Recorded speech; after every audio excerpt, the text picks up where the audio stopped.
காமராஜர் ஐயா ஒரு சிறுவன்ட்ட நீ அரசியல்லாம் பேசாத, ஒழுங்கா போய் படி அப்படிங்கிற சொன்ன ஒரு வார்த்தைக்காக இப்போ படித்து மிகப்பெரிய ஒரு ஐஏஎஸ்ஸாக இருக்காங்கன்னு சொன்ன நம்ப முடியுதா? எஸ். 1972 திண்டுக்கல்ல பை எலெக்ஷன் நடக்குது.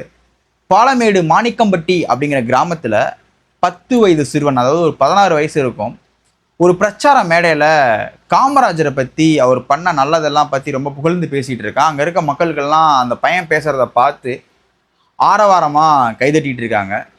அந்த கொஞ்ச நேரத்தில் காமராஜர் ஐயா கார் வந்துருச்சு. காமராஜர் ஐயா கீழே இறங்கின உடனே அந்த பையனை பார்த்து கொஞ்ச நேரம் நீ அமைதியாக இரு அப்படின்னு சொல்ல அந்த பையனும் ரொம்ப அமைதியாக ஒரு ஓரமாக போய் நின்றுட்டான். காமராஜர் ஐயாவுடைய பிரச்சாரத்தை மேற்கொள்கிறாரு. ஒரு 5 நிமிஷம் மக்கள்கிட்ட பேசுகிறாரு. பிரச்சாரத்தை முடிஞ்ச உடனே அந்த பையனை கூப்பிட்டு இங்கே வாப்பா அப்படின்னு கூப்பிட்டு என்ன பண்ணுற அப்படின்னு கேட்டவுடனே, ஐயா நான் 10வது படிக்கிறேங்க ஐயா.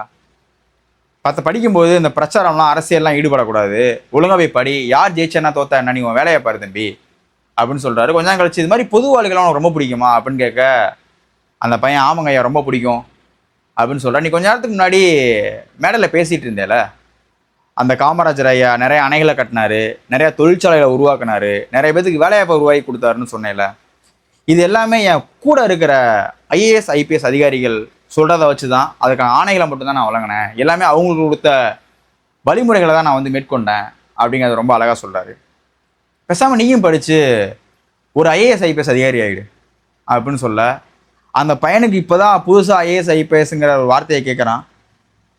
காமராஜர் ஐயா மிகப்பெரிய ஒரு ரோல் மாடலும் கூட அந்த பையனுக்கு. சரி ஐயா சொல்லிட்டார் அதை பண்ணிவிடுவோம் அப்படின்னு சொல்லிட்டு 1983 தமிழில் படித்து முதன்முறையாக ஐஏஎஸ் எக்ஸாம் கிளியர் பண்ணுறாரு. கிளியர் பண்ணி ஒரிசாவில் போஸ்டிங்கும் போடுறாங்க. சீஃப் செக்ரட்டரி வரைக்கும் அவரோட போஸ்டிங் உயர்ந்து நிற்கிது. மைண்ட்ரி அப்படிங்கிற அமைப்பில் கிட்டத்தட்ட 400 கோடி ரூபாய் பணம் வாங்கி புற்றுநோய் இல்லாத ஒரு உலகத்தை உருவாக்கணும் அப்படின்னு சொல்லிட்டு ஒரிசாவில் மிகப்பெரிய ஒரு மருத்துவமனையை அவர் உருவாக்குறாரு. நிறைய பேர்த்துக்கு இலவசமாக அங்கே இன்னுமே மருத்துவம் வழங்கிட்டு தான் இருக்காங்க.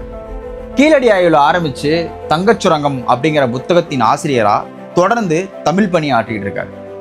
திண்டுக்கல் மாவட்டம் விவசாய குடும்பத்தை சேர்ந்த பாலகிருஷ்ணன் ஐஏஎஸ் அப்படிங்கிற அற்புதமான அதிகாரி அவங்க. இன்னுமே சென்னை மெரினா கடற்கரை பக்கத்தில் அந்த காமராஜர் 2 குழந்தைங்களை கையில் பிடிச்ச மணிக்கு ஒரு சிலை இருக்கும். அந்த சிலையை கடந்து போகும்போது இன்னுமே அவருக்கு கண்ணிலேருந்து கண்ணீர் வரும் அப்படிங்கிறது ரொம்ப உருக்கமாக அவங்க பேசியிருக்காங்க.